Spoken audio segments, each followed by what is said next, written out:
guys, Ash here coming at you today in Raid Shadow Legends, another bonus video. Man, I've been double uploading like I'm hell Hades over here on the channel lately. I shared a promo code with you guys in my video yesterday. It's DK Rises. DK Rises, in case you missed that video. Go ahead and get some superior potions, some silver to help upgrade Ultimate Deathknight, who is on the, log in 7 days on the hunt. You actually get some pretty decent regen gear as well, so not too bad. And you get Ultimate Deathknight. So I wanted to make this video. I'm not even going to edit this video. I'm just going to put it out because I wanted to talk a little bit about his kit. Is he worth it? And when we say is he worth it, I mean he's a freaking free legendary champion. So yeah, he's worth getting for everybody, no matter what, But is he worth booking out? Is he worth investing in? How good or bad is he? I've seen a few YouTube videos going live today saying that he's awful, like a really trash champion. And respectfully, because I actually really respect a few of those content creators, I think their knowledge is impeccable.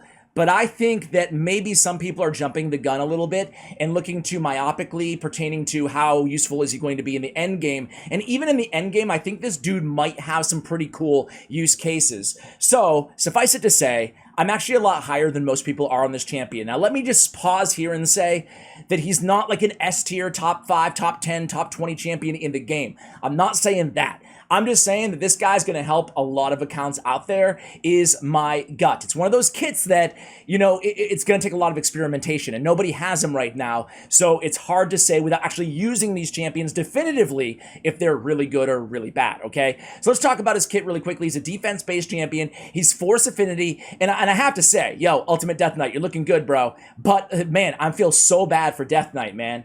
He's still in the game. He's still the same. So apparently he didn't get turned into a legendary champion. I feel awful about that.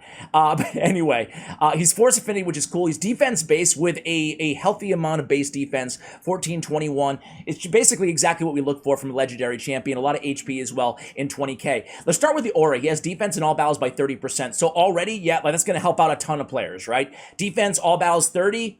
I mean, if you don't have Helicath, right, you're really taking advantage, and maybe even if you do, right, in some areas of the game, you're going to be taking advantage of this defensive aura right out the gate.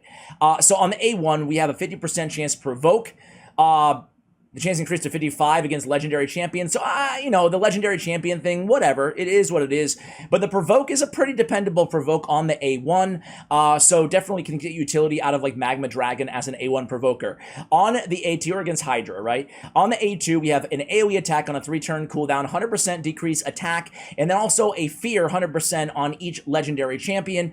Actually, kind of a cool, if you look at this also 100% fear on legendary champions, at first I was kind of down on this ability, but if you think about it, I mean, it's going to be useful in the arena, right? It's going to be useful, give him some use case in the arena, debuffing with decreased attack, doing a little bit of damage. His multipliers are not crazy, and then having a fear against legendaries to CC, right?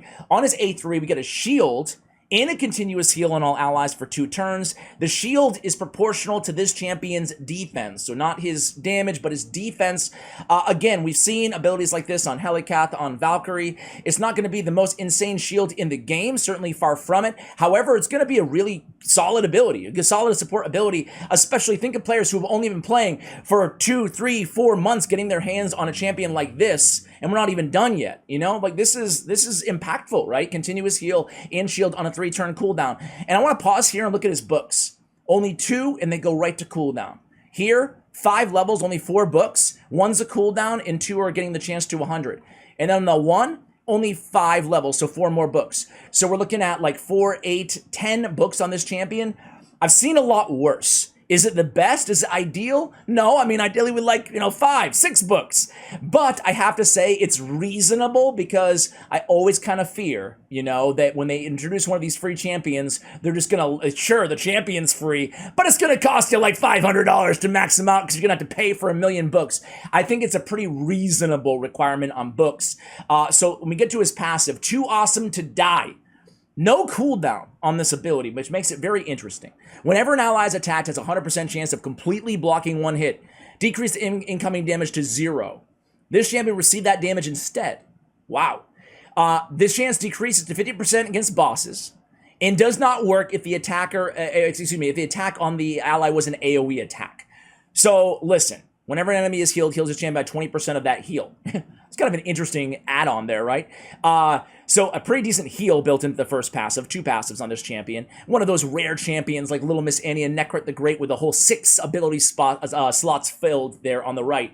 So what do we think of this Too Awesome to Die? I'm just going to be totally honest with you guys. I think it's going to take a lot of testing, right, on this ability. My hunch is there's going to be some really cool use cases with this ability. Sure, it doesn't apply to AoE attacks, and that is a big drawback. I mean, it would be an unbelievably broken OP ability if it did apply to AoE attacks, but you can get really, really creative. I'm thinking maybe Stone Skin in the arena with a Too Awesome to Die against single target, nukers out there. Could be really, really awesome. Just going to block or eat up all that damage, and he has Stone Skin, so he's not going to take any damage. But that's just the first thing that comes to mind. I'm sure there's other use cases for this ability as well. It's certainly unique, and that's the cool thing about this champion is that his kit is unique. It's new. It's fresh. Increases a champion's HP, defense, and speed by 10%. For each dead ally. Again, this is a pretty good passive here. Didn't need him.